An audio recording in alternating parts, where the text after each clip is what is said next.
Bueno, listo. Muy bien, muchas gracias. Vamos entonces a dar inicio a la revisión de prensa.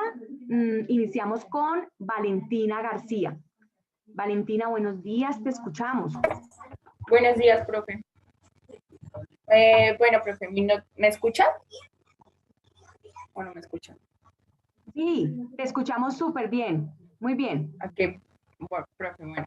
Mi noticia se basa, bueno, la sacaron antier, sobre sanciones ejemplarizantes para el reclutamiento forzado en Colombia. Entonces lo habló la directora del ICBF.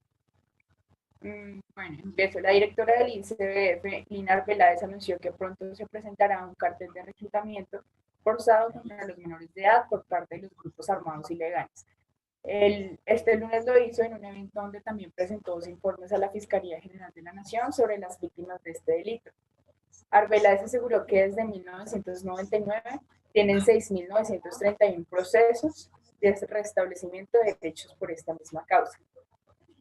Asimismo, elevó una denuncia ante la Fiscalía por reclutamiento forzado recurrente, sistemático y oficializado de niños y niñas adolescentes en territorio nacional. Estos son los expedientes de niños colombianos que han visto truncados su futuro, sus proyectos de vida y sus sueños, a quienes le han macerado literalmente su inocencia y la posibilidad de construir un futuro digno, porque se ha visto realmente de manera estructurada, desnaturalizada la figura humana desde muy chiquitos. Entonces, dentro de esta noticia aparecía un testigo que era un niño como de 24 años, si no estoy mal, y como desde los 18 años ha estado allí en reclutamiento. Entonces, él comentaba que a veces ellos no recibían como un trato digno, obviamente ellos frustrados porque no podían recibir educación y tampoco tenían como futuro fijo, por decirlo así. Entonces, son cosas que me parece que son bastante frustrantes para la adolescencia y la niñez, y pues que obviamente deberían tener como justicia ejemplarizar. Entonces, es lo que nombra Lina en, en la noticia, que pues obviamente la dio a conocer ante la fiscalía. Muy bien, Valentina. Importante noticia. Recuerden ustedes que los derechos de los niños prevalecen sobre los derechos de los demás. En esa medida, este tema del reclutamiento forzoso, pues es un delito, eh, digamos, de casi que de lesa humanidad. Hay que ver entonces cómo se ponen de acuerdo ahí la Fiscalía y la Justicia Especial para la Paz frente a estos hechos, ¿no? Eh, Porque lo que haría, por supuesto, es que las FARC pues reconozcan cómo se hacía el reclutamiento desde el grupo Alzaba al margen de la ley, y cómo efectivamente era el trato a esos niños cuando estaban en cautiverio. De verdad, muchachos, que lo que se nos viene ahora es interesante porque es tratar de acompasar la justicia ordinaria con la justicia transicional en situaciones pues tan críticas como por ejemplo la que nos acaba de relatar Valentina. Muy bien, muchas gracias a ti por esa noticia tan importante, tan relevante. Vamos ahora con Alejandra, Alejandra Barrera. Buenos días, profe. Hola Alejandra, buenos Eh, días. bueno, mi noticia se llama JEP, secuestros, tortura, violencia sexual y la histórica imputación a la antigua cúpula de las FARC en Colombia. Entonces dice que el jueves se produjo la primera acusación del Tribunal Especial para la Paz contra antiguos líderes de las FARC por una de sus prácticas más temidas, que era el secuestro. La Jurisdicción Especial para la Paz de Colombia acusó a 8 miembros del Secretariado de las Desmovilizadas Fuerzas Armadas Revolucionarias de Colombia, las FARC, de crímenes de guerra y lesa humanidad por los secuestros cometidos durante décadas. Es la primera vez desde la firma del Acuerdo de la Paz en noviembre del 2016 que la JEP, un tribunal especial creado a raíz de este acuerdo, atribuye responsabilidad criminal a los antiguos líderes de las FARC. Entonces también hablaba que la JEP determinó que 8 miembros del órgano del máximo órgano de decisión de la guerrilla tienen responsabilidad de mando por los abusos y horrores que sufrieron pues los secuestrados. Ya, profe. Sí, y yo logré entender que ellos habían aceptado los cargos y entonces ahora venía el tema de la pena, porque lo que se ha dicho es que ellos irían de 5 a 8 años a la cárcel, pero entonces también está la discusión de qué pasaría con estos cabecillas de las FARC que hoy se encuentran en el Congreso de la República, tanto en Cámara como en Senado, si van o no van a perder la investidura. Entonces, digamos que todavía es una discusión que se está dando al interior de la JEP y que no ha tenido una claridad total, digámoslo así, una decisión definitiva. Muy bien, muchas gracias. Vamos ahora con Marlon. Marlon Rojas, buenos días. Buenos días, profe, ¿cómo está? Bueno, profe, la noticia que yo encontré es la siguiente. Entonces, dice la revista Semana que los recursos para la defensa de víctimas y excombatientes en la JEP no son equitativos.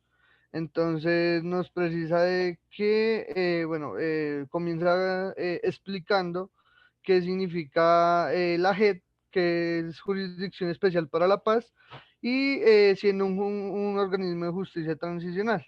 Ya después de eso, en la noticia nos enseña, o sí, nos enseña que hay un sistema autónomo de asesoría y defensa, que en el cual, en el programa La Noche, Claudia Gurizati reveló que en un documento que los excombatientes de la FARC que ahora comparecen frente a esa justicia transicional tienen una asignación de recursos mayor a la que deben de tener las víctimas. O sea, que las víctimas están prácticamente desprotegidas en cuanto a presupuestos de defensa. Entonces, nos revela también de que los presupuestos que hubieron desde el año 2018 al año 2020, los cuales fueron en el 2018, que fueron de 3.514.300.000 pesos.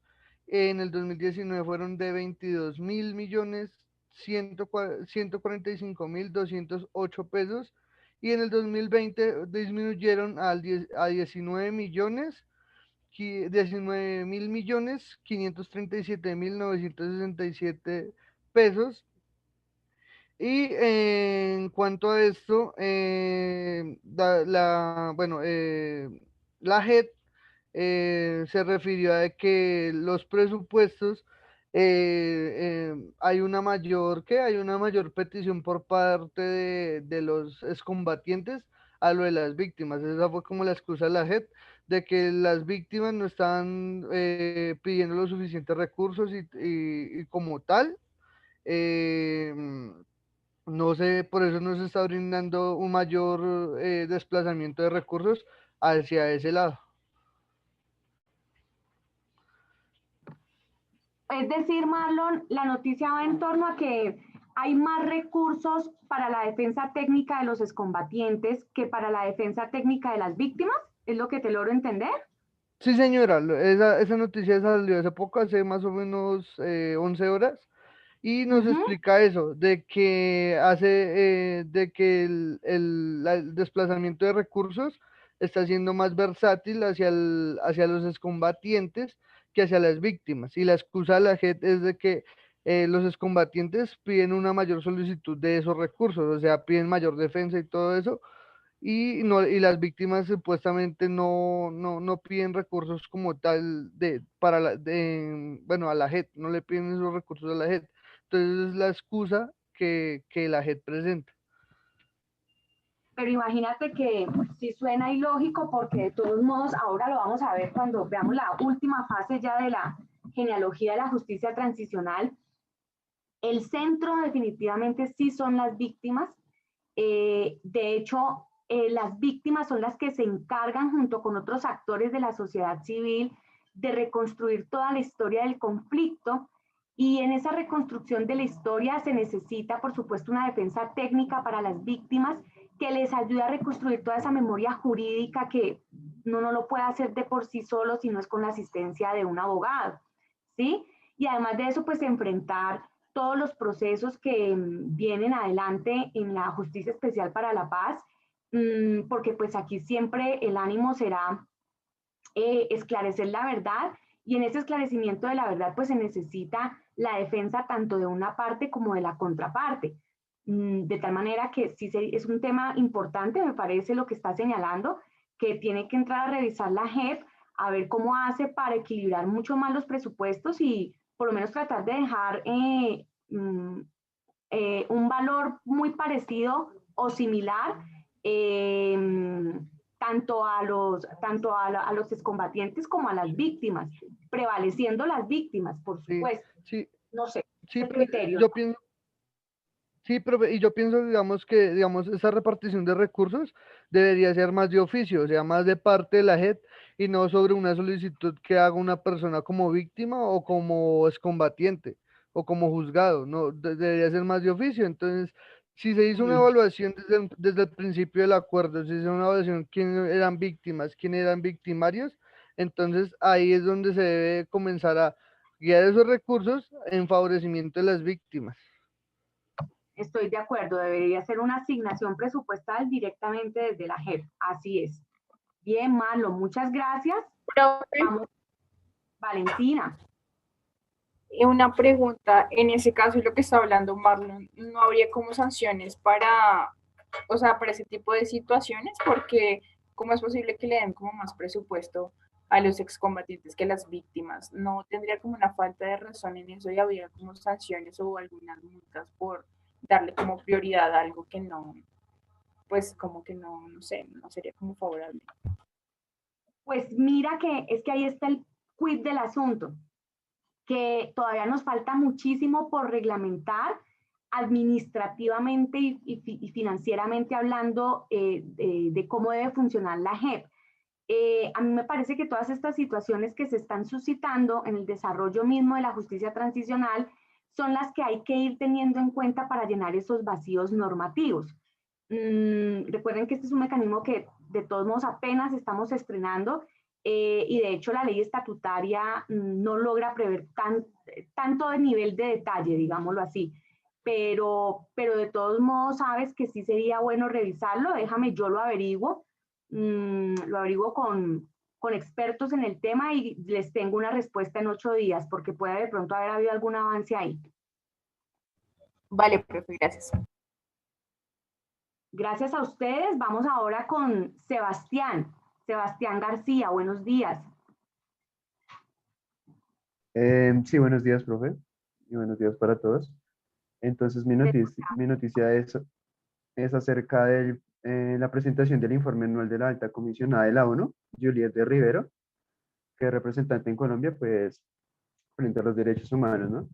Entonces, básicamente lo que la señora empezó, pues, a exponer sus detalles y conocimientos era de que no le parecía de acuerdo, porque pues como muchos hemos sabido, por las diferentes orillas políticas se tiende como a pensar de que se va a abolir o se va a acabar con la JEP totalmente. Entonces, pues según la alta comisionada Juliette Rivero, le parece pues que esas formas y esas políticas de abolir la JEP, pues con formas legislativas o otros trámites, dijo que pues sería una mala idea o una amenaza a los derechos tanto de las víctimas a la verdad, a la justicia y a la reparación de estas mismas.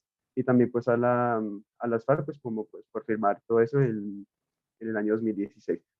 De esta misma forma también la alta comisionada recibió pues los avances de las investigaciones acerca de los procesos de la reciente imputación a la cúpula de las FARC por los secuestros que ellos hacían y todo eso, en la cual pues le parece que la capacidad del Estado pues tiene que proteger siempre los testimonios y la vida de estas personas, pues porque se supone que lo que busca la JEP es hallar la verdad, ¿no? Y pues que se le está limitando la capacidad del Estado de cumplir su deber de proteger la población, tanto de víctimas como pues de excombatientes de ambas partes. Y se viola pues el derecho a su vida, derechos económicos y derechos sociales y culturales. También se presenta que pues debido a esa baja baja protección que están recibiendo, pues se refiere también a la ausencia pues del Estado, que no, el Estado no es suficiente y no goza en sí de toda su plenitud para proteger a todos los integrantes pues, de Colombia como tal, y pues en especial a los participantes de los tratados de paz. Y pues eso sería mi noticia. Muy bien, Sebastián, muchas gracias. Efectivamente, recuerden que la creación de la justicia transicional está vía constitucional, de tal manera que derogarla pues no se hace con una ley ordinaria, tendría que haber un referendo para poder modificar constitucionalmente el artículo. Y pues la verdad, yo creo que el país en este momento no está, no está para dar esas discusiones. ¿Por qué? Porque tampoco no le hemos dado, estamos dándole la oportunidad a la JEP de que actúe. Y a mí me parece, muchachos, la verdad que con este nuevo presidente que ha llegado, el doctor Cifuentes, como que él le ha dado más celeridad a los procesos, y me parece que lo que tenemos es que tener esa licencia de tiempo de este año para ver entonces cuál va a ser la evolución de la JEP frente a la investigación de estos casos por parte pues de todos los actores que hacen parte del conflicto. Entonces, bueno, quería como precisar eso. Muchas gracias a Sebastián. Vamos ahora con Joana Hernández.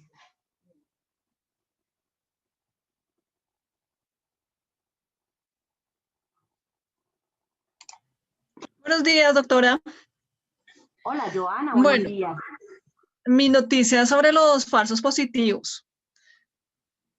La semana pasada cuenta la noticia que se reveló un informe de la JEP que concluye que el número de víctimas de ejecuciones extrajudicial sería 3 veces mayor al que se conocía. En este caso dice que la cifra que reveló la JEP es de 6.402 casos, que anteriormente la cifra que había reportado la Fiscalía era de 2.248 casos.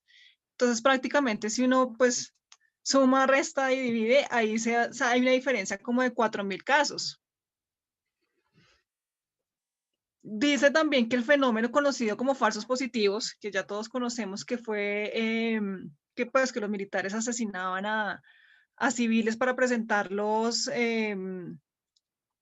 como dados en combate y obtener beneficios, pues que realmente es muchísimo más alta de lo que aún se conoce. Entonces, que la JEP es la que se está encargando ahorita de revelar las verdaderas cifras de esas masacres. Que los departamentos con mayor número de casos fue Antioquia, que fue un departamento que tuvo 1.613 casos, el Meta con 394 casos, Caquetá con 344 casos. Entonces dice que tras conocerse las nuevas cifras de la JEP, pues el expresidente Álvaro Uribe, que era el que estaba en ese momento como presidente, pues que rechazó esa cifra y dijo que no, que eso era falso, que esas cifras no coincidían. Entonces, pues esa fue la noticia que me generó como impacto, pues porque realmente las cifras que presenta la Fiscalía, que se supone que es un ente acusador y juzgador, no son válidas. Sí, Joana, efectivamente esa es una noticia muy relevante que suscitó la semana pasada la JEP. Por eso es que yo les digo, ahora se viene lo interesante de todo esto, porque es tratar de acompasar la justicia ordinaria con la justicia transicional. ¿Cómo hacer esa articulación para investigar, para poder esclarecer? Porque de eso se trata la justicia transicional, de esclarecer precisamente todos estos hechos. Y por ejemplo, esto que tú dices, claro que es sumamente grave, pero que está entonces sujeto a una verificación, y ojalá con el acompañamiento de organismos internacionales como Naciones Unidas, que sirvan como un tercer validador de toda esta información. Muy bien, Joana, muchas gracias. Gracias, profesora. Y vamos con Angie Santana. Angie, buenos días. Buenos días, profe, y buenos días a todos. Bueno, yo tenía la noticia que acabo de explicar mi compañera, pero también tenía otra que me pareció de mayor relevancia y es acerca del ICBF que aseguraba el reclutamiento de los niños como una política que tenía las FARC. Entonces, bueno, esta noticia la saqué del periódico El Tiempo y entonces trataba de que se conoció un documento que hablaba sobre el reclutamiento de los menores y este documento pues fue expuesto en la Jurisdicción Especial para la Paz y en este documento el ICBF daba pues un informe detallado acerca de los casos de los niños y las niñas y los adolescentes que fueron víctimas de ese reclutamiento ilícito por parte de las FARC y que fueron de algún modo entregados por este instituto.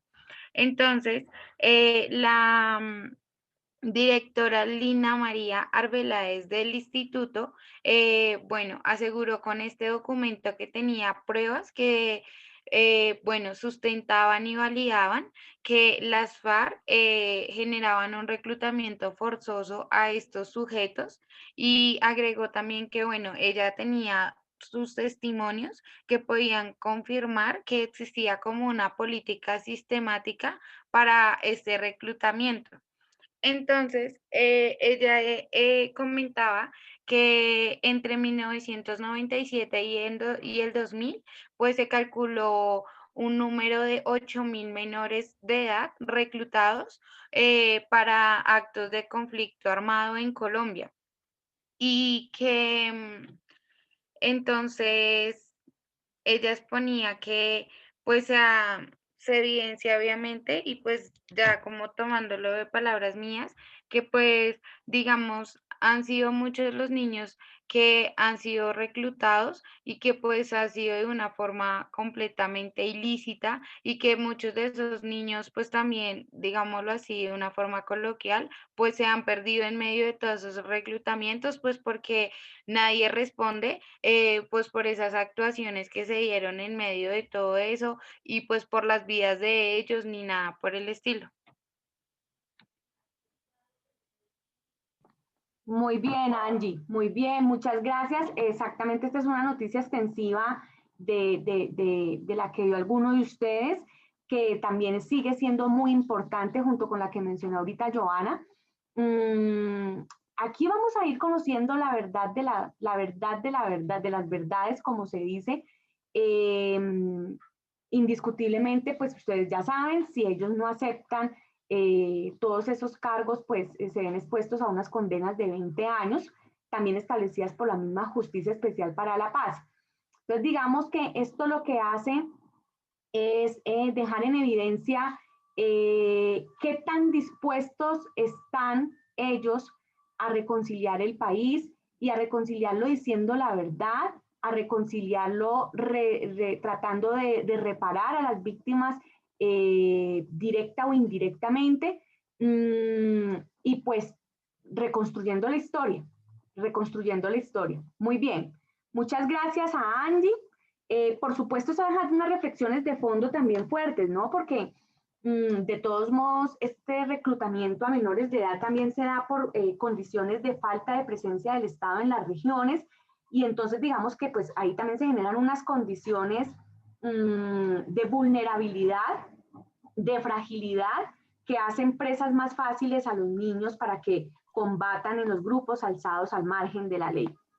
Profe, además Bueno. que interrumpiéndote, me parece importante destacar que ahí se evidencia la falta de control del Estado de estas instituciones, porque pues se ve claramente que hay como, es que no sé cómo decir la palabra, pero pues hay involucrada gente que pues tiene altos mandos y digamos están a cargo de estas entidades y lo que hacen es de algún modo vender o dar a los niños así porque sí.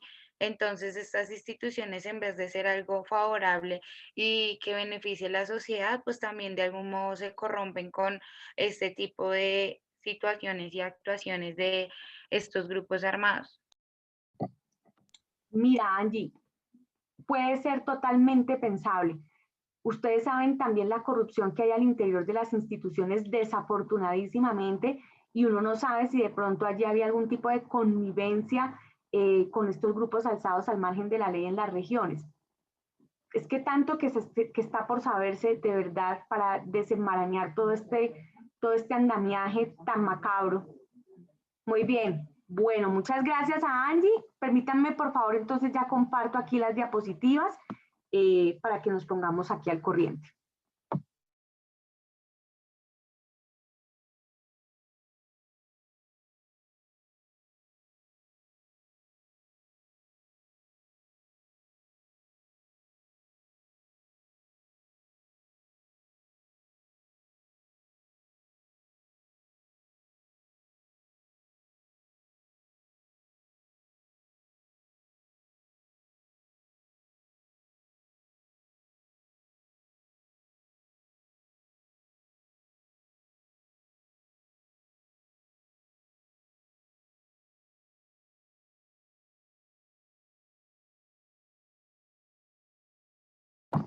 Muchachos, por favor, ¿me confirman si están viendo las diapositivas?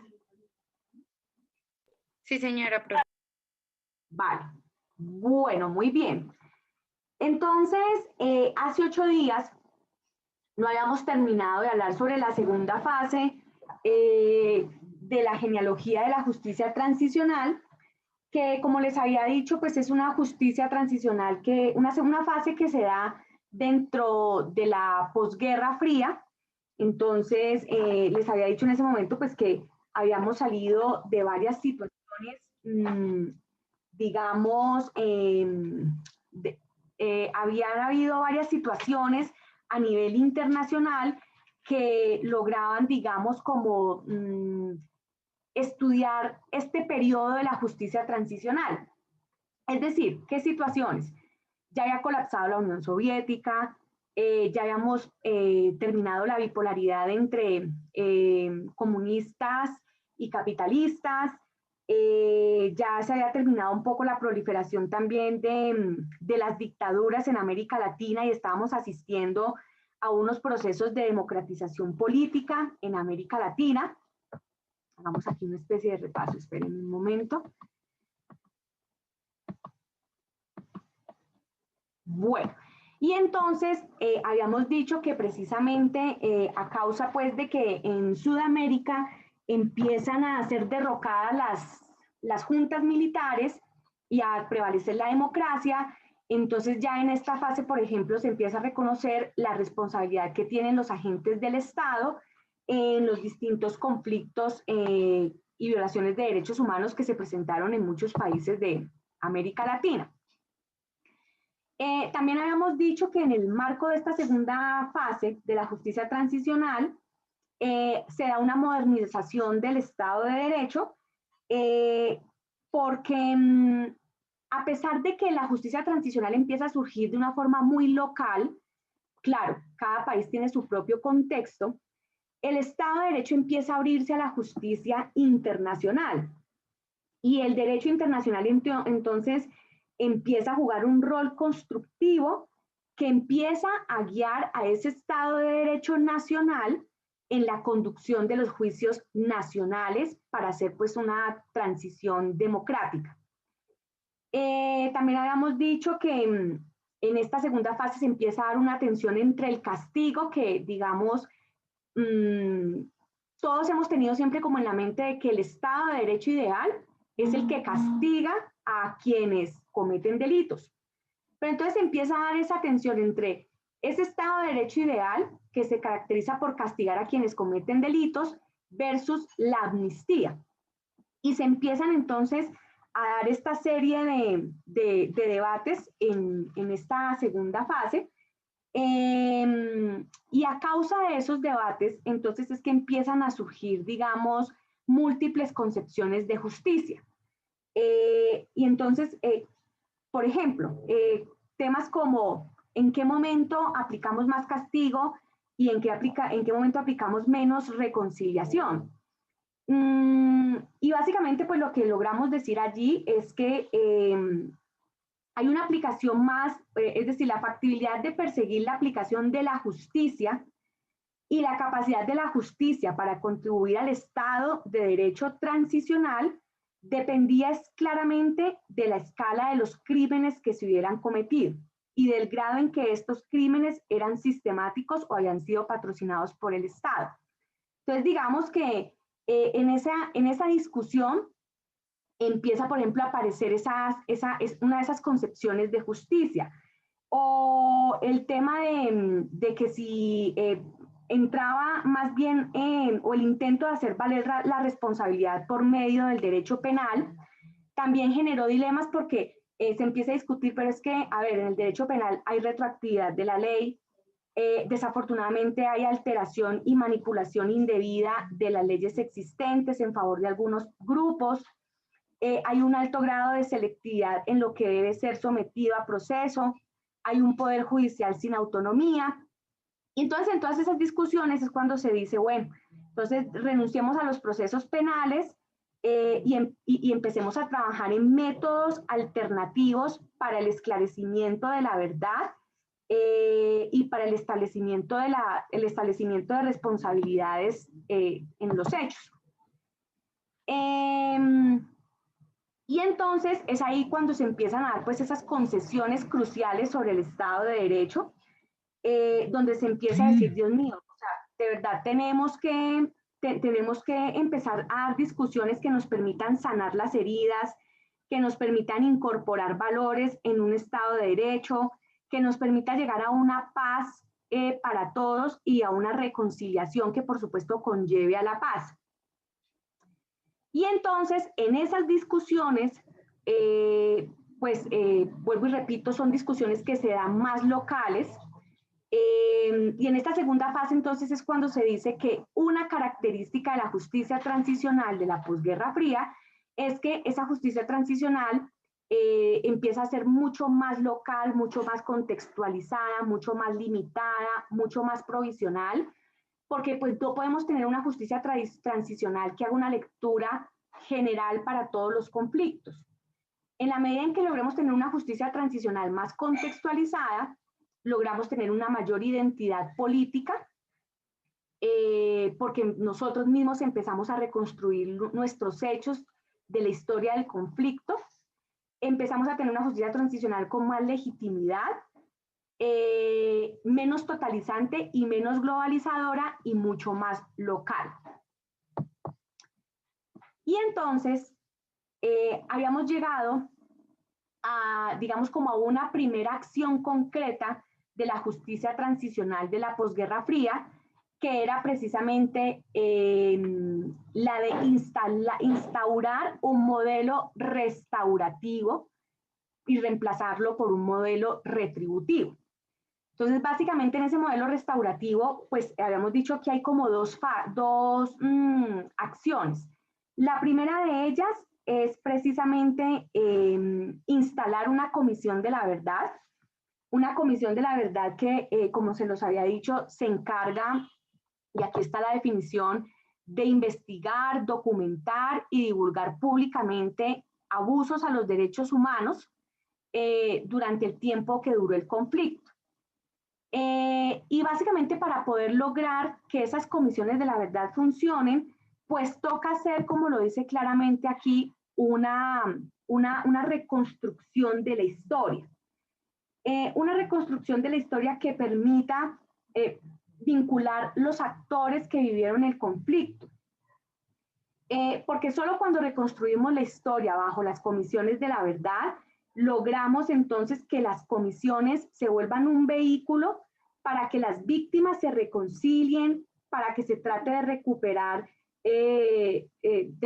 traten de recuperar del daño que les causó el pasado, para que dentro de esas comisiones de la verdad haya también una forma de diálogo entre las víctimas y los victimarios. De tal manera que todo esto con un último fin, como lo he puesto yo aquí, y es que el objetivo de la comisión de la verdad no es la verdad, esa es una herramienta, pero el fin último es la paz. En la medida en que todos tengamos claro qué fue lo que pasó, digamos que tomamos un nuevo aire, hay mayor capacidad de resiliencia, hay mayor aceptación de lo que sucedió, seguramente puede haber también digamos, mayor capacidad de perdonar y mayor capacidad de incorporar estas personas a la vida civil. Y ahí habíamos quedado, habíamos visto de hecho cómo se instaló la Comisión de la Verdad en el Perú. Allí escuchamos a su presidente y escuchamos algunos informes que generó esa comisión con respecto a los hechos causados por el grupo marxista-leninista Sendero Luminoso y también con respecto a los hechos causados por agentes del Estado. Y allí íbamos. Entonces, siguiendo en esta misma línea de la fase 2, digamos que entonces ahora viene también otro criterio que describe muy bien este tipo de justicia transicional. Se llama canjeando justicia por paz. En este criterio hay que decir dos cosas bien importantes. La primera es que los actores políticos relevantes cambiaron, empezaron a ser reemplazados. Es decir, se empieza a llamar a reconstruir la historia del conflicto a aquellos actores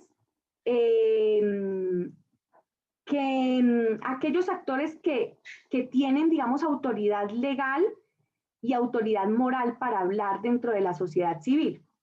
Y ahí es cuando se acude entonces a las iglesias, a las organizaciones no gubernamentales, a los grupos defensores de los derechos humanos, para que sean ellos quienes ayuden no solamente a reconstruir la historia, sino también a dar ideas sobre alternativas para resolver los conflictos, sobre alternativas para lograr ser reparados, para lograr ser redistribuidos. Y entonces se reemplazan esos actores por aquellos actores que tienen autoridad legal y política en el país. También dentro de este principio, canjeando justicia por paz, empiezan entonces a aparecer una diversidad de mecanismos conciliatorios. Estos mecanismos conciliatorios surgen producto de la innovación de la gente, de la capacidad de resiliencia, de contextualizar muy bien el conflicto, porque la reparación no puede ser igual de un lugar a otro. Todo depende del contexto, de los actores, de la forma como se presentó el conflicto, de los hechos, de la forma de ver el mundo, de las culturas tan diferentes que tiene el país o cualquier país. Entonces, esos mecanismos conciliatorios responden, digamos, como a todas esas particularidades de país. Y son mecanismos que surgen en sociedades en transición. ¿Cuál es el propósito de esos mecanismos conciliatorios? Definitivamente es estabilizar la situación política interna. Es tratar de que con esos mecanismos conciliatorios se empiecen a dar señales o signos de la restauración del Estado de Derecho en la política global. De que definitivamente tenemos un Estado de Derecho que, si bien se funda en la ley, es capaz de sobreponerse a esa tradición jurídica por años para tratar de darle espacio a la paz, para tratar de dar espacio a la reconciliación, para tratar de darle espacio a la verdad, y que es capaz entonces de abrirse a unas justicias alternativas, digámoslo así. Muy bien, y entonces por eso se habla de canjear justicia por paz. Tercer criterio de esta fase se llama justicia transicional a lo largo del tiempo. Resulta que la justicia transicional en las experiencias vividas ha marcado un derrotero, y es que esa justicia ha sido pospuesta. Ha sido una justicia transicional pospuesta porque, como yo les dije en algún momento, no todos los actores acuden inmediatamente a hacer lo que tienen que hacer. Entonces, quienes violentaron los derechos humanos en muchos países han tenido que, digamos, persistentemente llamarlos para que pidan disculpas, llamarlos para que por favor realicen reparaciones, llamarlos para que publiquen las memorias del conflicto, y todo ajuste de cuentas relacionados con crímenes y sufrimientos pasados, ¿sí? Entonces digamos que eso ha hecho que la justicia transicional pues se posponga y se posponga y se posponga porque no han acudido en los tiempos, en los tiempos establecidos por la misma justicia transicional. Lo otro es que también la justicia transicional se ha ido alargando en el tiempo porque digamos que también la justicia transicional hace que ocurran, se da dentro de unas condiciones políticas excepcionales. Como ustedes saben, pues desafortunadamente el Estado mismo ha estado implicado en crímenes y entonces la búsqueda de la justicia transicional necesariamente debe como aguardar o como esperar a que el régimen político cambie, porque pues solamente así, digamos, pueden haber garantías para que la justicia transicional pueda cumplir con su papel, de hacer ese tránsito político. Entonces, en ese tránsito político de la dictadura a la democracia, digámoslo así, o del conflicto a la paz, pues también digamos que hay un alargamiento de la justicia transicional. Y entonces aquí hay un mensaje que a mí me llamó mucho la atención, una frase de Teitel precisamente. Él dice, entonces miren, la justicia transicional implica un tratamiento que no es lineal de la dimensión temporal. Es decir, no es que yo di el paso 1 y ya avanzo al 2 y después al 10 y así hasta que se termine. No, no porque es que resulta que de todos modos la gente siempre, cuando no ve priorizados sus casos en la justicia transicional, entonces piden que se los prioricen. Piden que se los prioricen y eso entonces nos puede hacer devolver nuevamente en el tiempo. Básicamente lo que pasa ahí entonces es que empiezan a aparecer demandas, empiezan a aparecer litigios postergados, y pues el objetivo de eso es básicamente extender la esfera de acción de la justicia transicional hacia el litigio caso a caso. Y en eso pues nos podemos demorar también muchísimo tiempo. De hecho, a nivel internacional, digamos que cómo se trató de resolver esta situación del litigio caso a caso y demás. Naciones Unidas adoptó la Convención sobre la imprescriptibilidad de los crímenes de guerra y los crímenes de lesa humanidad. Entonces, claramente con esta convención, pues estamos diciendo que eso nunca prescribe y que efectivamente quien quiera hacer revisar un caso que esté dentro, que se marque dentro de esos crímenes de guerra y de crímenes de lesa humanidad, perfectamente puede hacerlo. Y para eso hay instancias internacionales que también entran a resolver esos litigios caso a caso. También la justicia transicional, digamos, se ha alargado porque, como les había dicho, la justicia transicional implica también revisar la historia para poder avanzar hacia el futuro. Y revisar esa historia también nos toma mucho tiempo porque es que básicamente esa revisión implica deshacer la historia que nos contaron. Y entonces digamos que en esa revisión se reelabora una historia que permita construir una identidad política del Estado. Y digamos que en la reconstrucción de esa historia, como se los había dicho, empiezan a involucrarse múltiples actores y en esa historia entonces hay historiadores, hay abogados, hay sociólogos, hay antropólogos, hay comunicadores, hay víctimas, todo lo imaginable y lo inimaginable. Por eso es que dentro de la JEP hay una sección de reconstrucción de la memoria histórica donde participan todo este tipo de profesionales, digamos, que saben cómo estudiar la historia desde las distintas disciplinas y sobre todo como en qué punto centrarse, ¿no? Entonces el sociólogo se encarga de reconstruir la historia de cómo era el comportamiento de la sociedad particular que se está indagando, cuáles eran sus creencias, cuáles eran sus motivaciones. El psicólogo dice, pues, emocionalmente, qué motivó a esos actores a comportarse como se comportaron dentro de ese conflicto armado y a cometer los delitos que cometieron. Están entonces también los historiadores que tratan de explicar desde la historia por qué era más propicio que el conflicto armado se asentara más en esa región que en otra, y así pues, así digamos en lo sucesivo. Entonces, digamos que en esa reconstrucción de la historia también nos estamos demorando un largo tiempo, y eso hace que la justicia transicional se pueda alargar. Porque definitivamente, pues, la premisa sí es que la justicia transicional en la reconstrucción de la historia tiene como objetivo dejar que el Estado sea quien la escriba para que la escriban los otros actores. Básicamente, ese es el objetivo, y solamente así, ellos dicen, se puede hacer una revisitación del pasado, básicamente.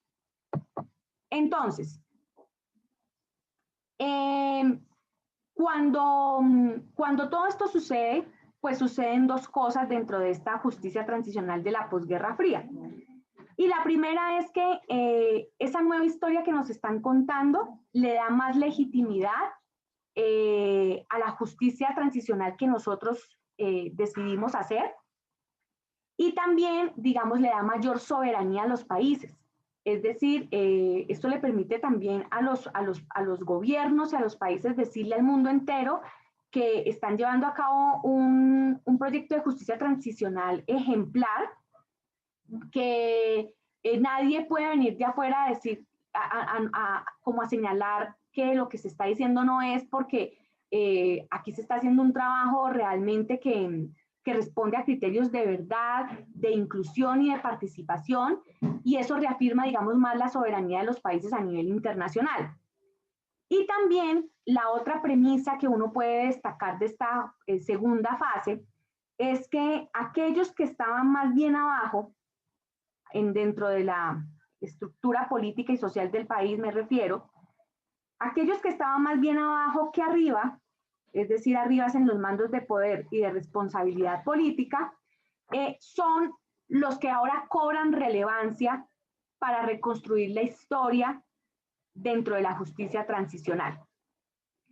Y que definitivamente esa es una labor que solo tenemos que hacer nosotros como conciudadanos, que es una historia que la deben contar son los actores locales más que los internacionales. Los internacionales nos pueden ayudar, digamos, con asesoría técnica, cómo reconstruir la historia, que de hecho eso pasa. Los alemanes son muy buenos, digamos, metódicamente hablando, para hacer unas investigaciones de lujo, unas investigaciones rigurosas, unas investigaciones bien disciplinadas, digámoslo así, pero los actores principales y los protagonistas somos nosotros mismos.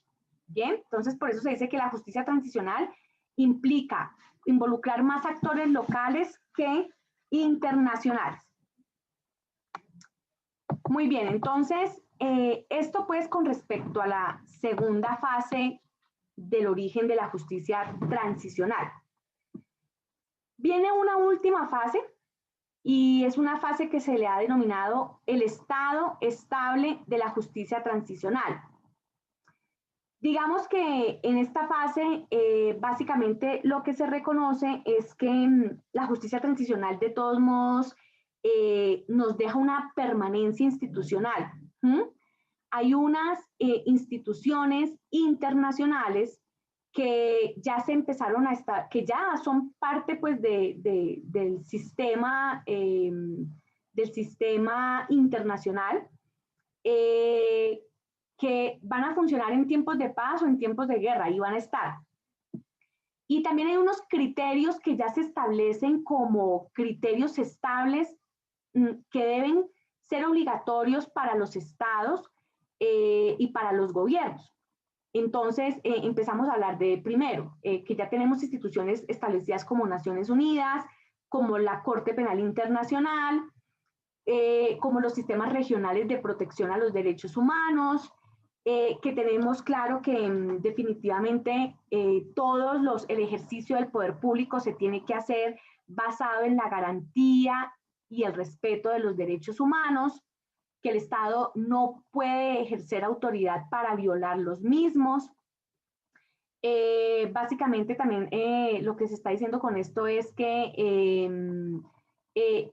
hay una monitoría, hay un control permanente de la comunidad internacional sobre los gobiernos nacionales, que definitivamente es un monitoreo que se necesita porque obviamente han habido demostraciones de que cuando nadie controla lo que sucede al interior de un país, eso se deja en manos de dictadores que terminan pues por abusar y requete abusar de los derechos humanos y pues se pone en peligro es la extinción de la misma, la sobrevivencia de la misma humanidad. Entonces digamos que hacia allá va como esta tercera fase de la genealogía de la justicia transicional.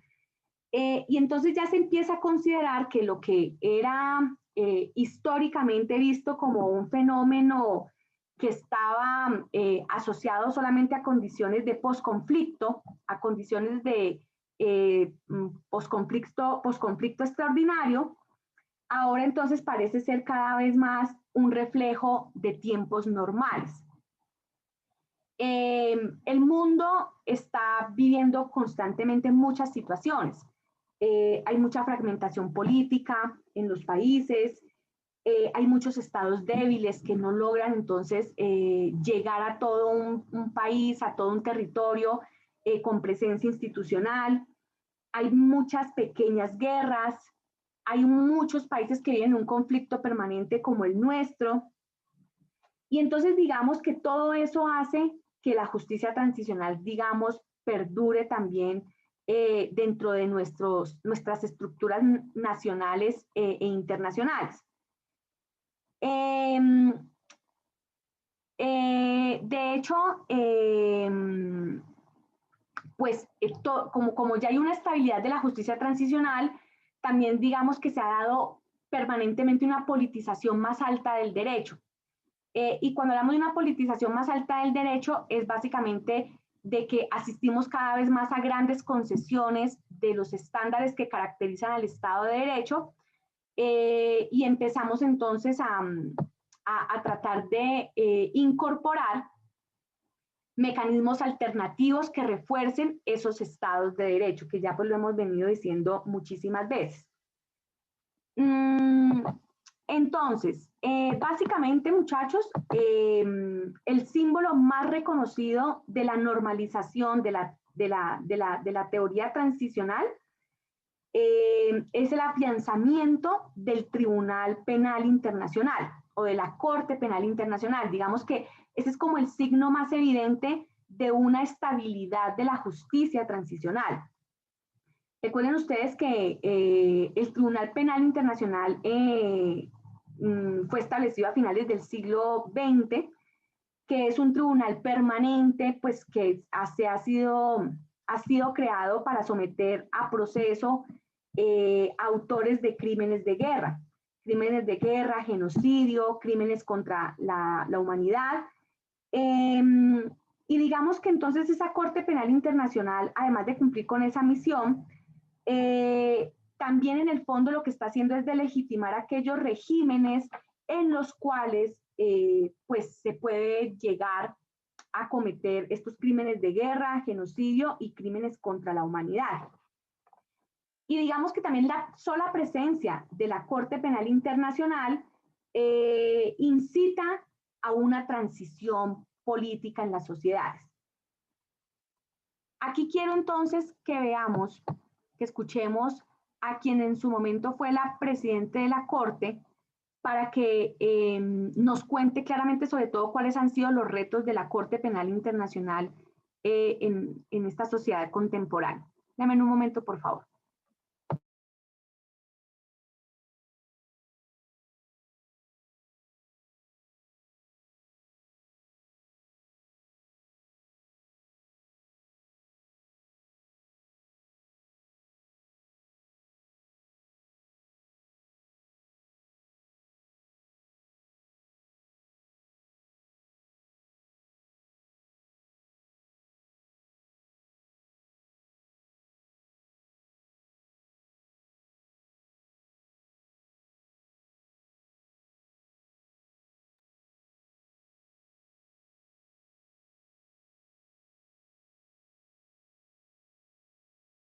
Distinguidos profesores, señoras y señores, es un gran honor y un gran placer poder participar en este evento para celebrar el Día de la Justicia Penal Internacional desde la sede de la Corte Penal Internacional en La Haya.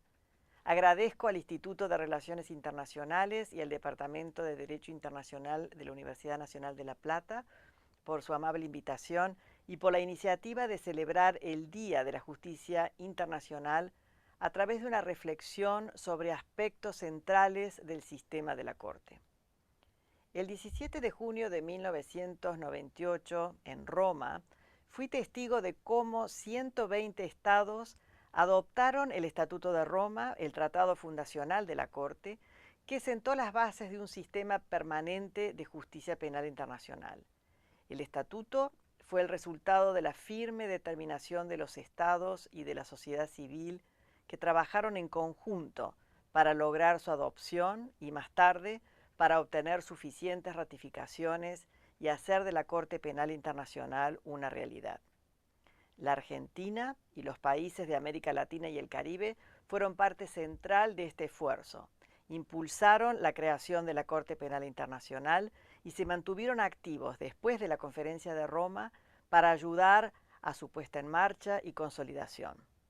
Argentinos y latinoamericanos han ocupado cargos claves dentro de la Corte, incluyendo a un connacional como primer fiscal, y hoy me toca a mí el honor de ser su presidenta. Experiencias nacionales dolorosas en nuestro país y en nuestro continente contribuyeron sin duda a generar el fuerte apoyo de nuestra región en favor de un sistema de justicia global destinado a hacer efectiva la responsabilidad penal individual. En mi calidad de primera mujer presidenta de la Corte, no puedo dejar de expresar mi satisfacción por la contribución que nuestros países también han aportado al equilibrio de género dentro de la Corte, recordando que 4 de los 5 jueces latinoamericanos en la historia de la Corte han sido mujeres. Como saben, la Corte Penal Internacional se estableció con el propósito de combatir la impunidad de los autores de los crímenes más graves que afectan a la comunidad internacional en su conjunto: genocidio, crímenes de guerra, crímenes de lesa humanidad y aún de manera programática el crimen de agresión. La creación de la Corte se basó en la premisa fundamental que este tipo de actos afectan a la paz y seguridad internacionales y que la sanción de sus autores puede contribuir a su prevención. La Corte fue creada como institución de último recurso, complementaria de los sistemas nacionales, que conservan el derecho y el deber de investigar y juzgar en primer término. La Corte solamente debe intervenir cuando los estados no actúan o no pueden o no están dispuestos a rehacerlo realmente. Por este motivo, no existe ni debe existir tensión ni rivalidad entre el sistema nacional y el sistema internacional. Al contrario, el sistema de complementariedad de la Corte puede servir de incentivo para la cooperación mutua y para lograr el objetivo común de la justicia.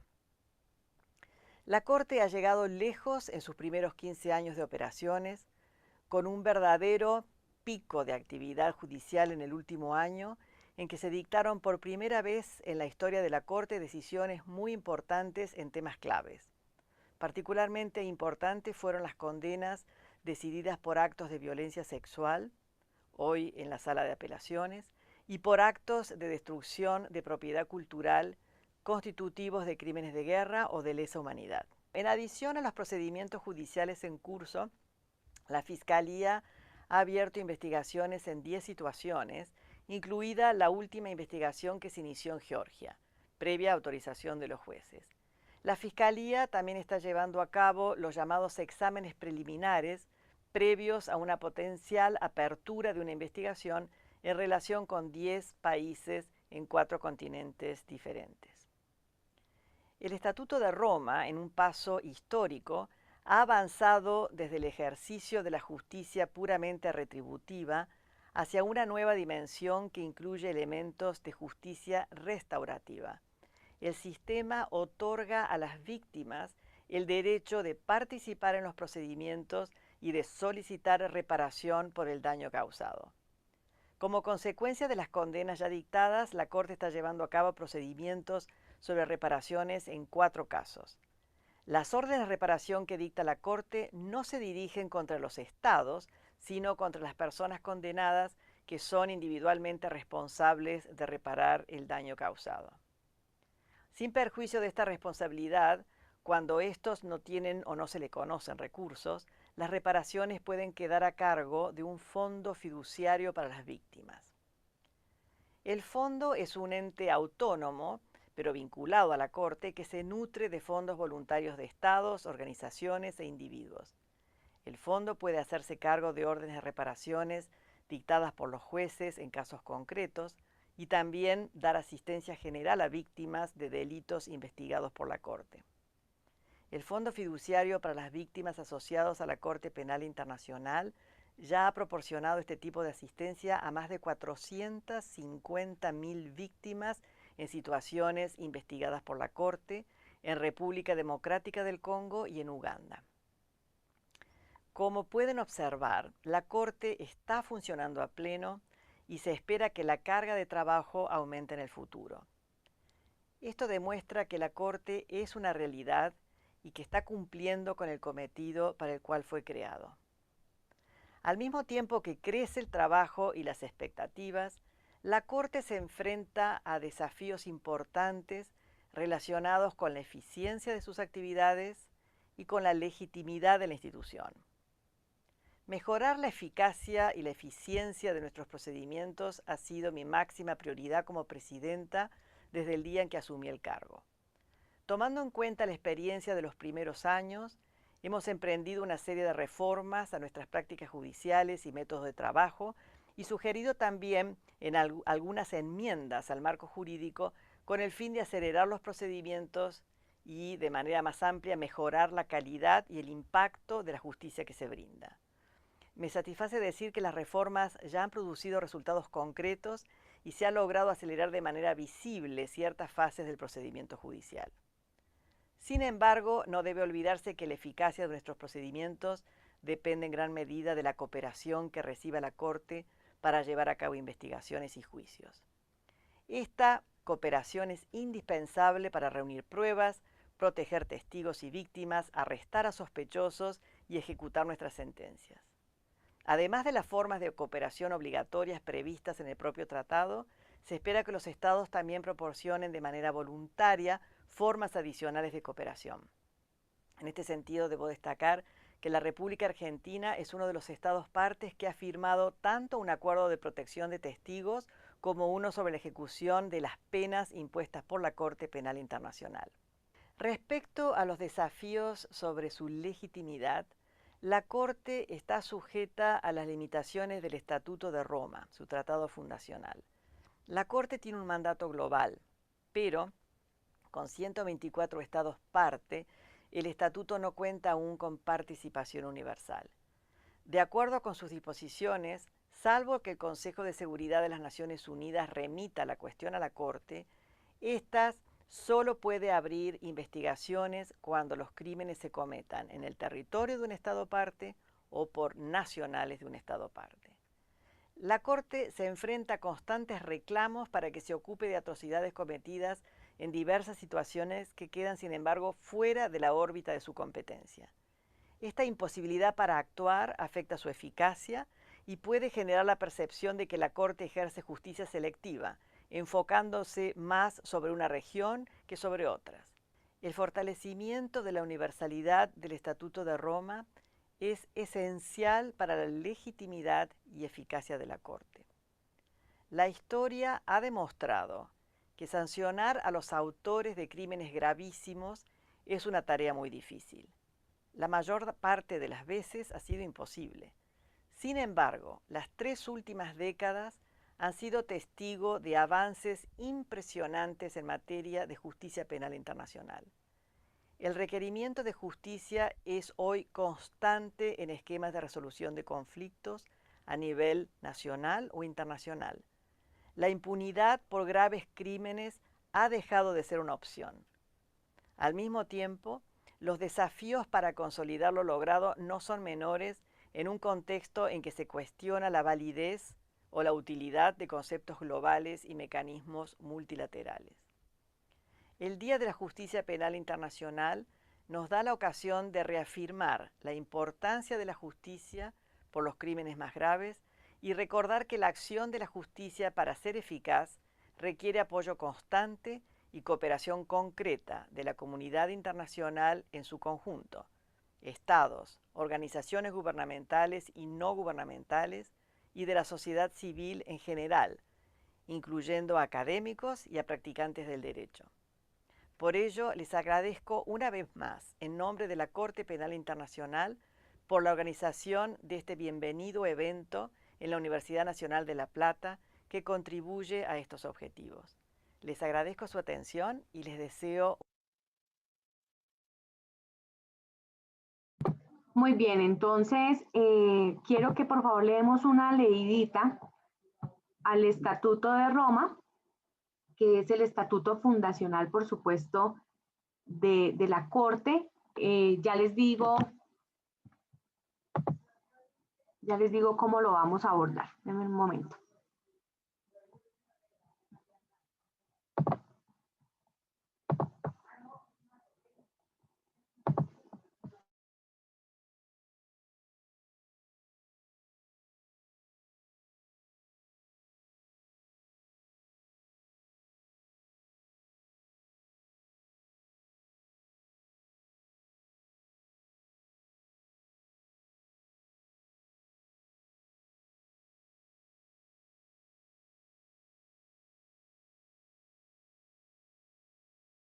Perfecto, entonces, a ver. Verónica Pulido, buenos días. ¿Tienes micrófono habilitado? Hola, profe, buenos días, sí, señora. Vale, Verónica. Entonces, por favor, ayúdame a leer esta primera parte del preámbulo del Estatuto de Roma, de la Corte Penal. Vale. Los estados parten el presente estatuto, conscientes de que a todos los pueblos están unidos por estrechos lazos y sus culturas configuran un patrimonio común, y observando con preocupación que este delicado mosaico puede romperse en cualquier momento, teniendo presente que en este siglo millones de niños, mujeres y hombres han sido víctimas de atrocidades que desafían la imaginación y conmueven profundamente la conciencia de la humanidad, reconociendo que esos graves crímenes constituyen una amenaza para la paz, la seguridad y el bienestar de la humanidad, afirmando que los crímenes más graves de trascendencia para la comunidad internacional en su conjunto no deben quedar sin castigo, y que a tal fin hay que adoptar medidas en el plano nacional e intensificar la cooperación internacional para asegurar que sean efectivamente sometidos a la acción de la justicia, decididos a poner fin a la impunidad de los autores de esos crímenes y a contribuir así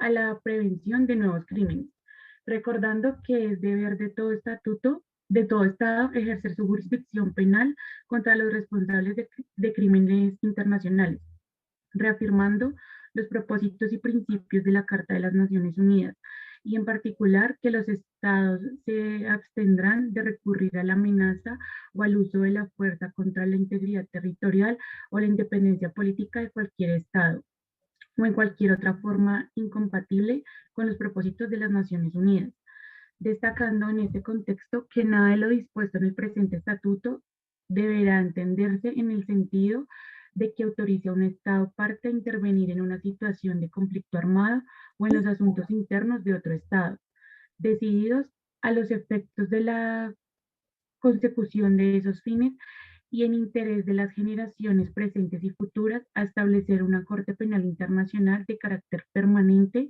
independiente y vinculada con el sistema de las Naciones Unidas, que tenga competencia sobre los crímenes más graves de trascendencia para la comunidad internacional en su conjunto, destacando que la Corte Penal Internacional, establecida en virtud del presente estatuto, será complementaria de las jurisdicciones penales nacionales, decididos a garantizar que la justicia internacional sea respetada y puesta en práctica en forma duradera.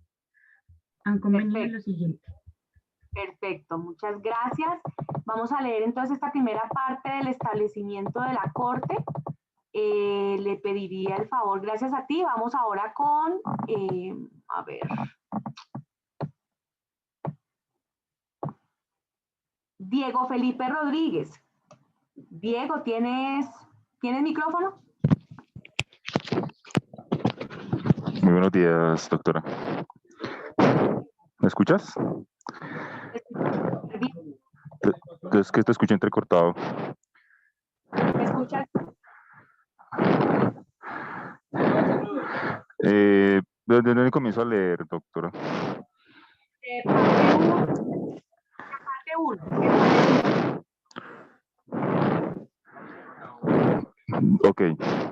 Es que igual te escucho entrecortado para empezar a leer.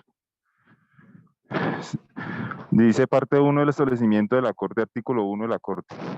Se instituye por el presente una Corte Penal Internacional. De comillas, la Corte. La Corte será una institución permanente. Estará facultada para ejercer su jurisdicción sobre personas respecto de los crímenes más graves de trascendencia internacional de conformidad con el presente estatuto y tendrá carácter complementario de las jurisdicciones penales nacionales. La competencia y el funcionamiento de la Corte se regirán por las disposiciones del presente estatuto. Artículo 2. Relación de la Corte con las Naciones Unidas. La Corte estará vinculada con las Naciones Unidas por un acuerdo que deberá aprobar la Asamblea de los Estados partes en el presente estatuto y concluir luego el presidente de la Corte en nombre de esta. Artículo 3. Sede de la Corte. 1. La sede de la Corte estará en La Haya, Países Bajos, el Estado anfitrión. 2.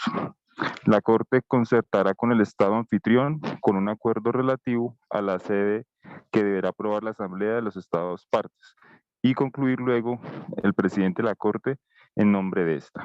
3. La Corte podrá celebrar sesiones en otro lugar cuando le considere conveniente, de conformidad con lo dispuesto en el presente estatuto. Artículo 4.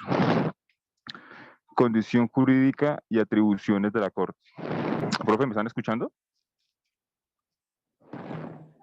Sí, te estamos escuchando súper bien. Okay. Profe, creo que moviste, yo en el artículo 4.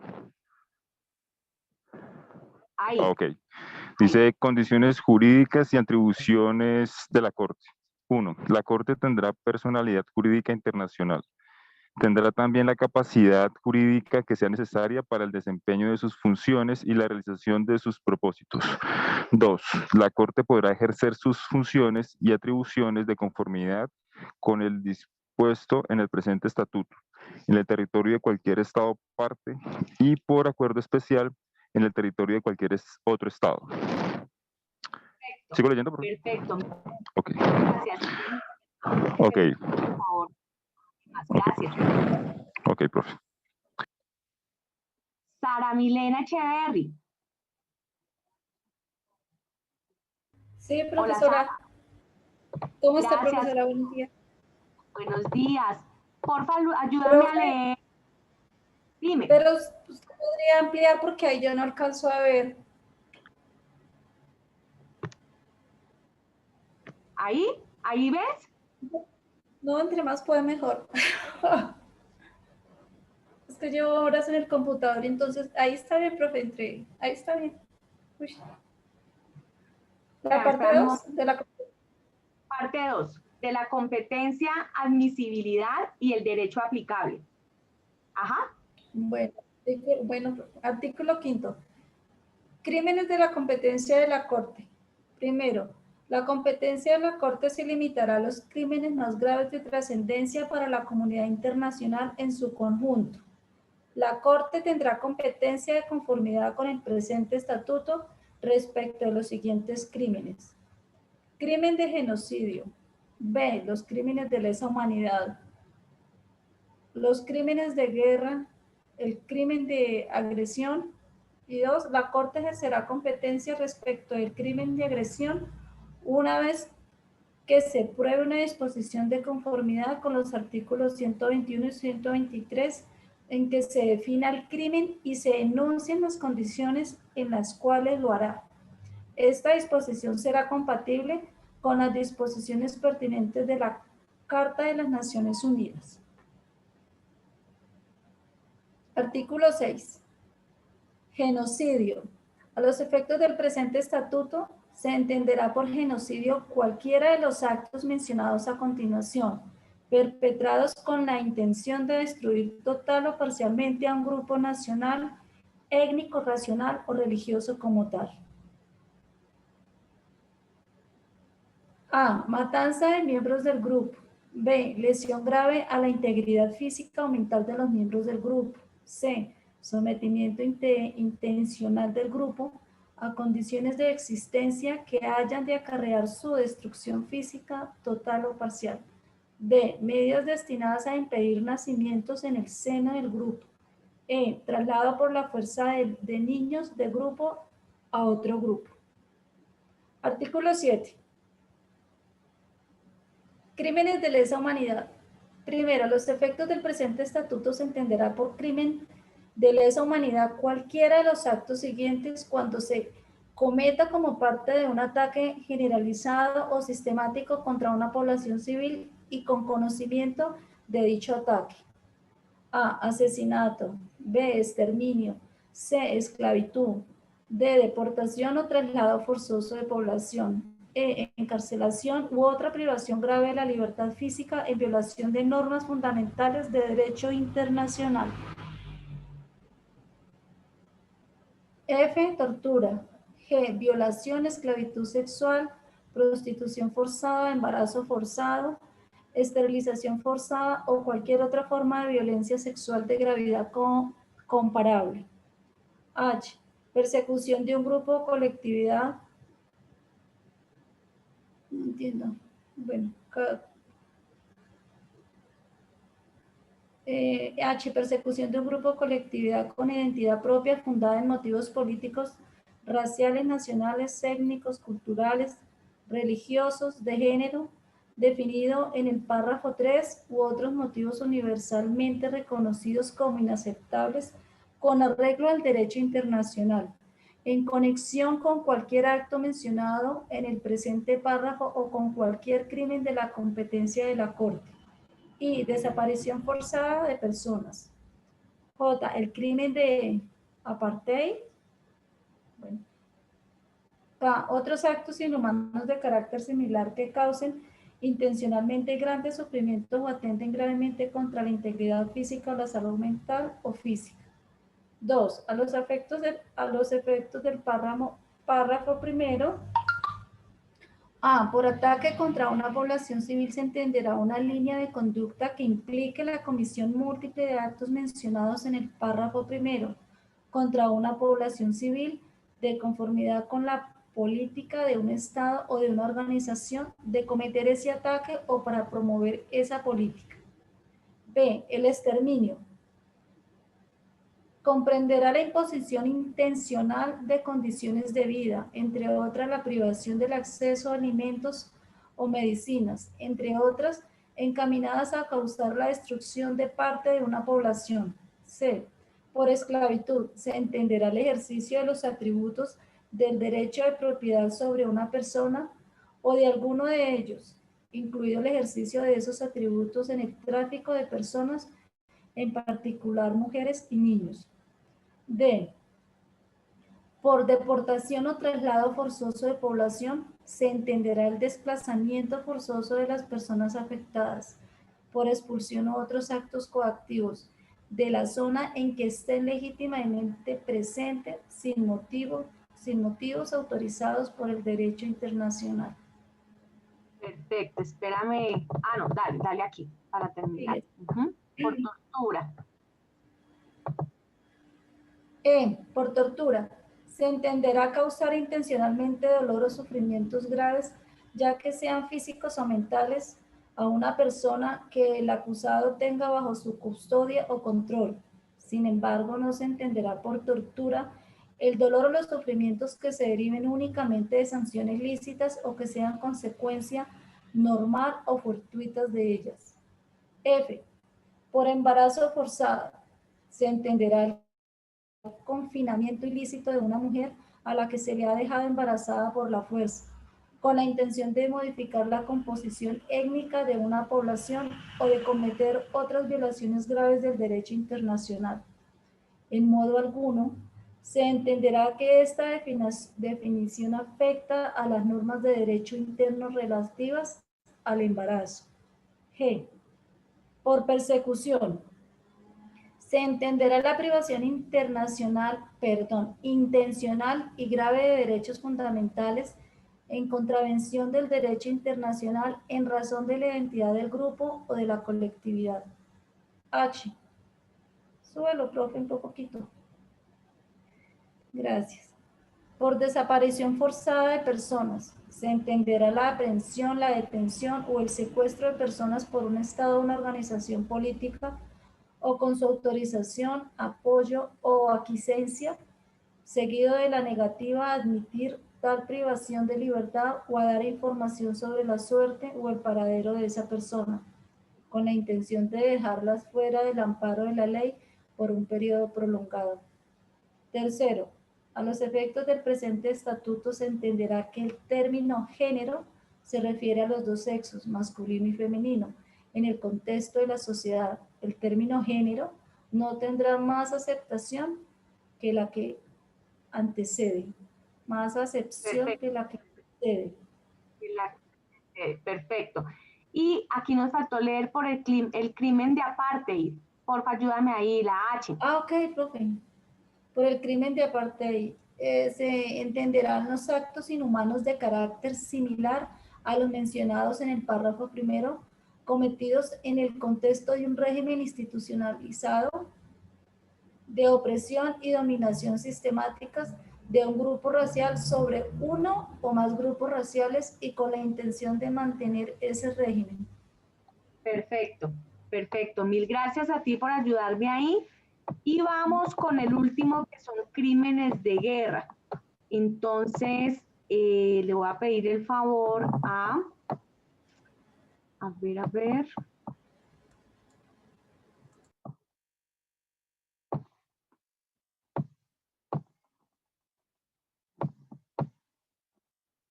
Sebastián Márquez. Sebastián, ¿tienes micrófono?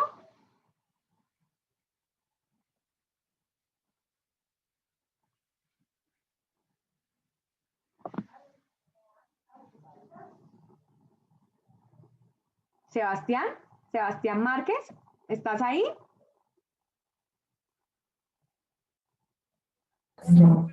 No tiene micrófono. Profe, yo quiero ayudarte a leer. Dale, ayúdame, porfa.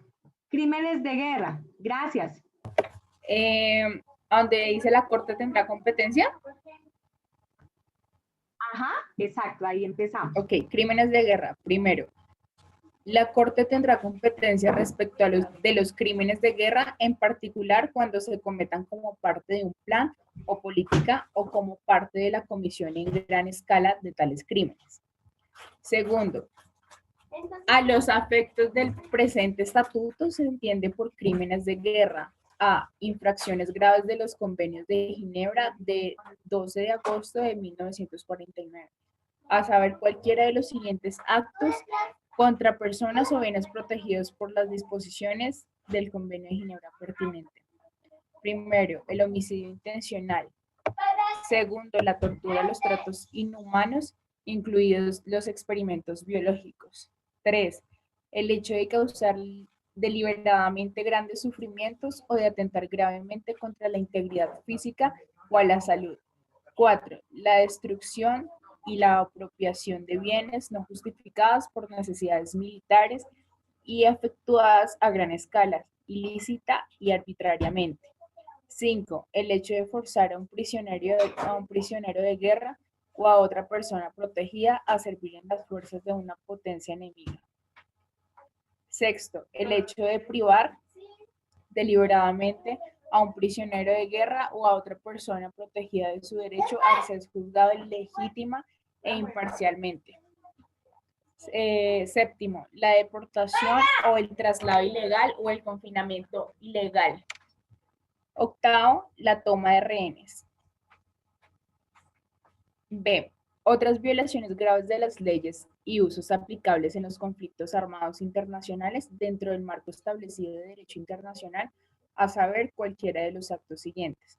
Primero, dirigir intencionalmente ataques contra la población civil en cuanto tal o contra civiles que no participen directamente en las hostilidades.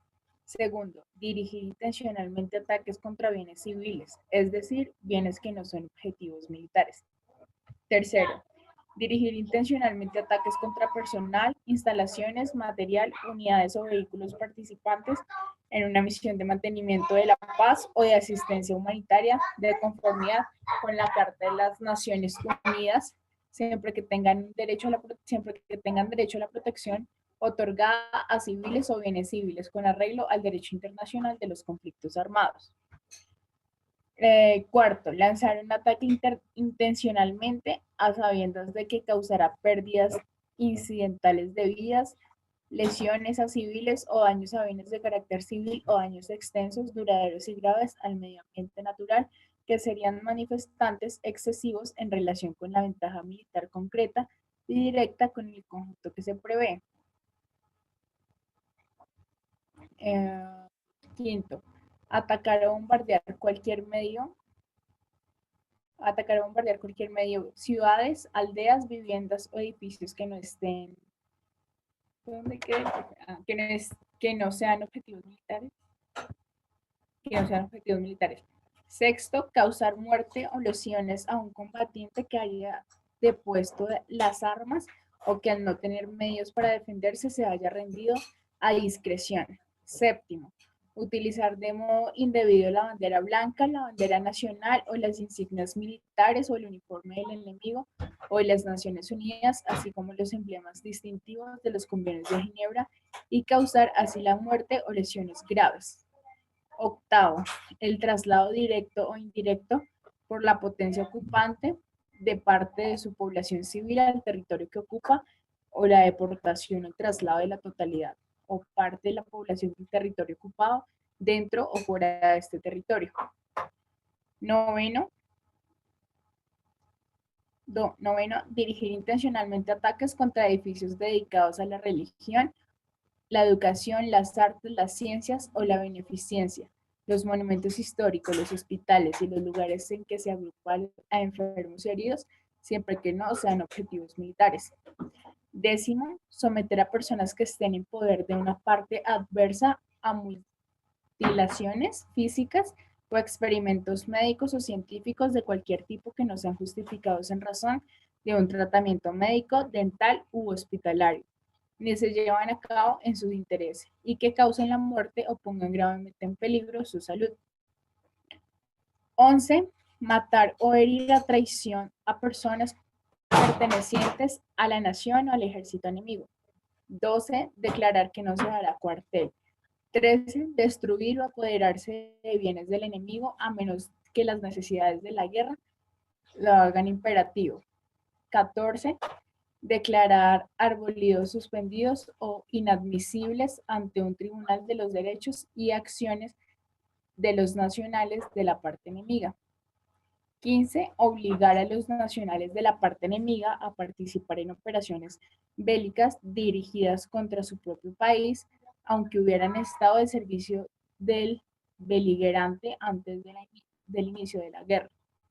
Y 16. Saquear una ciudad o plaza, incluso cuando está tomado por asalto.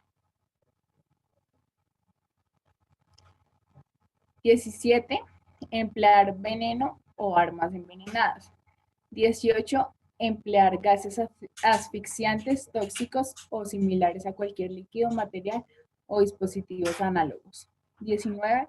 Emplear balas que se ensanchan o aplastan fácilmente en el cuerpo humano, como balas de camisa dura que no recubra totalmente la parte inferior o tenga incisiones. 20. Emplear armas proyectiles, materiales y métodos de guerra por su propia naturaleza, causen daños superfluos o sufrimientos innecesarios o surtan efectos indiscriminados en violación del derecho internacional de los conflictos armados, a condición de que esas armas o esos proyectiles, materiales o métodos de guerra sean objeto de una prohibición completa y estén incluidos en un anexo del presente estatuto, en virtud de una enmienda aprobada de conformidad con las disposiciones que sobre el particular figuran en los artículos 121 y 123. 21. Cometer atentados contra la dignidad personal, especialmente los tratos humillantes y degradantes. 22. Cometer actos de violación, esclavitud sexual, prostitución forzada, embarazo forzado, definido en el apartado F del párrafo 2 del artículo 7, esterilización forzada y cualquier otra forma de violencia sexual que también constituya una infracción grave de los convenios de Ginebra. 23. Utilizar la presencia de una persona civil u otra persona protegida para poner ciertos puntos, zonas o fuerzas militares a cubierta de operaciones militares. 24. Dirigir intencionalmente ataques contra edificios, material, unidades y medios de transporte sanitarios y contra personal que utilice los problemas distintivos de los convenios de Ginebra de conformidad con el derecho internacional. 25. Hacer padecer intencionalmente hambre a la población civil como método de hacer la guerra, privándola de los objetos indispensables para su supervivencia, incluido el hecho de que obstaculizar intencionalmente los suministros de socorro de conformidad con los convenios de Ginebra. 26. Reclutar o alistar a niños menores de 15 años en las Fuerzas Armadas Nacionales o utilizarlos para participar activamente en las hostilidades. C. En caso de conflicto armado que no sea de índole internacional, las violaciones graves del artículo 3, común a los 4 convenios de Ginebra de 12 de agosto de 1949, a saber cualquiera de los siguientes actos cometidos contra personas que no participen directamente en las hostilidades, incluidos los miembros de las Fuerzas Armadas que hayan depuesto las armas y las personas puestas fuera de combate por enfermedad, herida, detención o cualquier otra causa. Pues que Primero, los atentados contra la vida y la integridad corporal, especialmente el homicidio en todas sus formas, las mutilaciones, los tratos crueles y la tortura. Segundo, los ultrajes contra la dignidad personal, especialmente los tratos humillantes y degradantes. Tercero, la toma de rehenes, las condenas dictadas y las ejecuciones sin previo juicio ante un tribunal regularmente constituido con todas las garantías judiciales, generalmente reconocidas como indispensables. D. El párrafo 2C del presente artículo se aplica en los conflictos armados que no son de índole internacional y por consiguiente no se aplica en las situaciones de tensión internas y de disturbios interiores, tales como los motines, los actos esporádicos y aislados de violencia u otros actos análogos.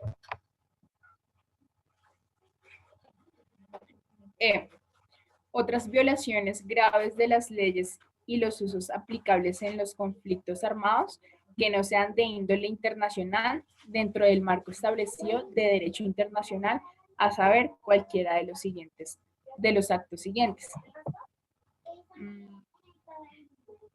Primero, dirigir intencionalmente ataques contra la población civil como tal o contra civiles que no participen directamente en las hostilidades. Segundo, dirigir intencionalmente ataques contra edificios, material, unidades y medios de transporte sanitarios y contra el personal que utilicen emblemas distintivos de los convenios de Ginebra de conformidad con el derecho internacional. Tercero, dirigir intencionalmente ataques contra personal, instalaciones, material, unidades o vehículos participantes en una comisión de mantenimiento de la paz o de asistencia humanitaria de conformidad con la Carta de las Naciones Unidas, siempre que tengan derecho a la protección otorgada a civiles o bienes civiles con arreglo al derecho internacional de los conflictos armados. Cuarto, dirigir intencionalmente ataques contra edificios dedicados a la religión, la educación, las artes, las ciencias o la beneficencia de los monumentos históricos los hospitales y otros lugares en los que se agrupa a enfermos y heridos a condición de que no sean objetivos militares. Quinto, saquear una ciudad o plaza incluso cuando es tomada por asalto. Sexto, cometer actos de violación, esclavitud sexual, prostitución forzada, embarazo forzado, definido en el apartado F del párrafo 2 del artículo 7, esterilización forzada o cualquier otra forma de violencia sexual que constituya también una violación grave del artículo 3 común a los 4 convenios de Ginebra. Séptimo, reclutar o alistar niños menores de 15 años en las Fuerzas Armadas o grupos o utilizarlos para participar activamente en hostilidades. Octavo, ordenar el desplazamiento de la población civil por razones relacionadas con el conflicto, a menos que así lo exija la seguridad de los civiles de que se trate o por razones civiles imperativas. 9, matar o herir a traición a un combatiente adversario. 10, declarar que no se dará cuartel. 11, someter a las personas que estén en poder de otra parte en el conflicto a mutilaciones físicas o experimentos médicos o científicos de cualquier tipo que no estén justificados en razón del tratamiento médico, dental u hospitalario de la persona que se trate y se lleven a cabo en su interés y que provoquen la muerte o pongan gravemente en peligro su salud. 12. Destruir o apoderarse de bienes de un adversario a menos de que las necesidades del conflicto lo hagan imperativo. F. El párrafo 2e del presente artículo se aplica a los conflictos armados que no son de índole internacional y por consiguiente no se aplica a las situaciones de tensiones internas y de disturbios interiores, tales como los motines, los actos esporádicos y aislados de violencia u otros actos análogos. Se aplica a los conflictos armados que tienen lugar en el territorio de un Estado cuando existe un conflicto armado prolongado entre las autoridades gubernamentales y grupos armados organizados o entre tales grupos. 3. Nada de lo dispuesto en los párrafos 2c y e afectará a la responsabilidad que incumbe a todo gobierno de mantener o restablecer el orden público en el Estado o de defender la unidad e integridad territorial del Estado por cualquier medio legítimo. Perfecto, perfecto. Muchas gracias. Eso era lo que queríamos que se leyera en el Estatuto de Roma, cuáles son los crímenes de lesa humanidad, cuáles son los crímenes de guerra, qué se entiende por genocidio y un poco como la organización administrativa de la Corte Penal Internacional. Entonces, muchachos, ya para terminar,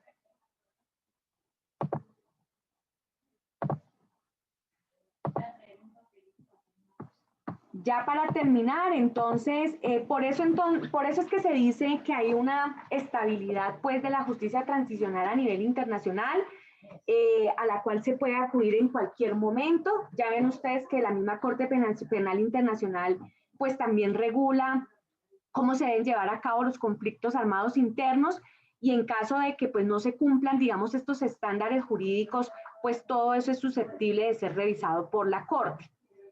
Entonces, ya para terminar, en esta fase básicamente se dice que la justicia transicional es una justicia pues que está en todo momento, es decir que se incrementa la importancia del derecho internacional humanitario, tal como lo acabamos de ver.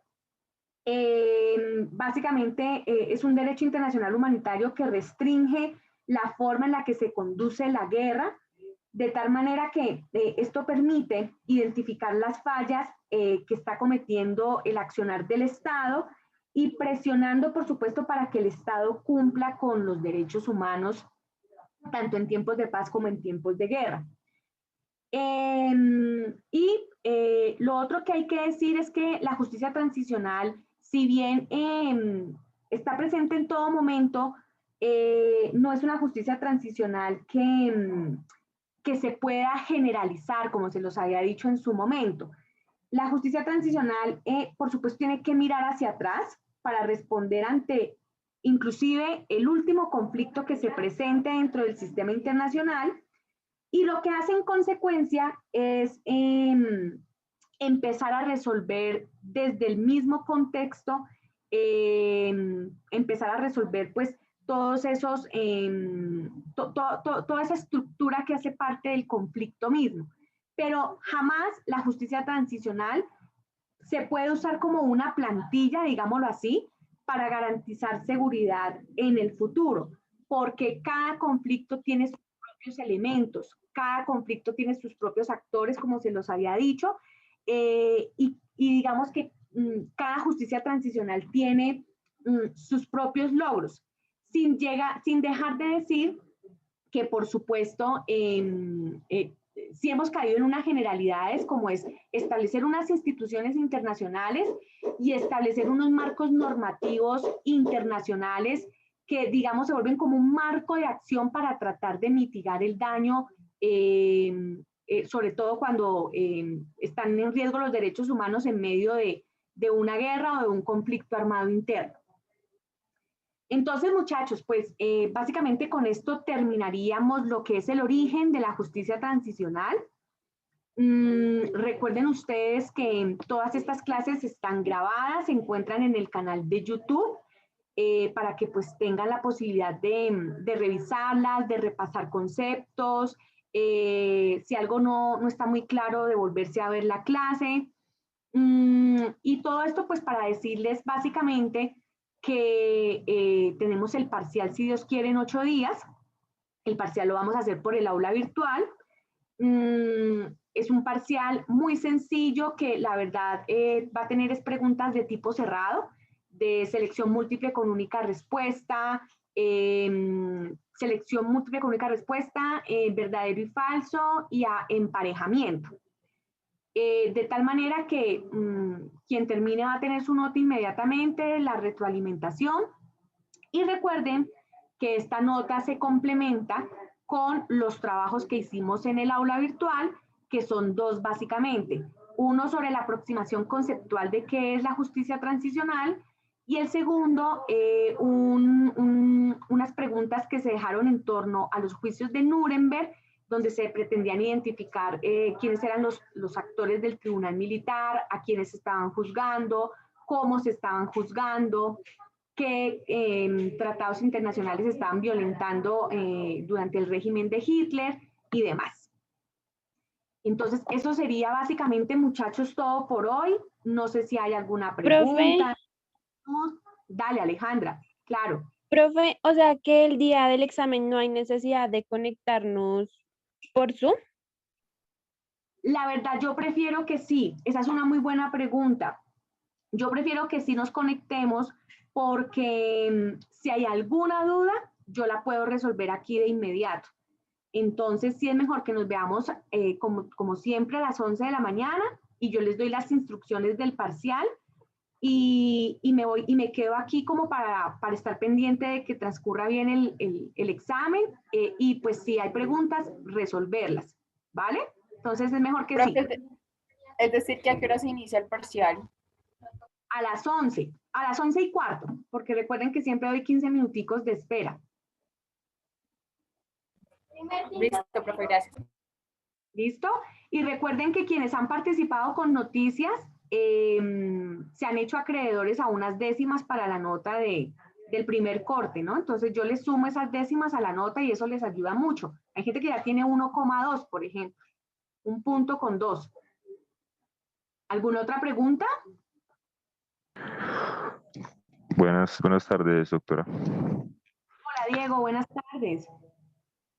Sí, doctora, lo que pasa es que yo, no sé, te había comentado en un correo que yo tengo inconvenientes con o sea, hoy estuve de buenas porque pude salir, estoy trabajando en obra y yo tengo, pues, tengo que hacerte 2 consultas en sí, o sea, yo no he podido ingresar, creo que en 2 clases porque estaba trabajando, entonces con el tema digamos, de las fallas, es lo que me tiene a mí pensando si su merced, o sea, según el correo que yo le envié, pues yo le dije a su merced que no podía ingresar porque estoy trabajando en un tema también de sótanos y seguíamos debajo Debajo, mejor dicho, estoy por debajo y no me coge la señal. Hoy salí temprano, alcancé a conectarme. Y el tema del examen. O sea, su merced dice que tengo que la idea es conectarse en dos. Yo ando con el celular en la mano y siempre ando en recorrido de hora. Y ese es el dilema que tengo ahorita para presentar el examen. Si tengo fallas, pues no sé si su merced me las está colocando, porque yo le envié el correo y, o sea, para que su merced me comprendiera que es que me queda imposible, o sea, entrar de verdad, o sea, al tema de las clases, punto, o sea, al 100%. Tengo esa duda. Ok. Primero, yo no estoy colocando fallas, no he colocado hasta ahora ni la primera asistente. Bueno. Ok, profe. Ok, gracias. Sí. Recuerda, por favor, que puedes ver las clases en el canal de YouTube. ¿Lo tienes, el canal? Sí, sí, profe, sí, yo lo tengo guardado. Perfecto.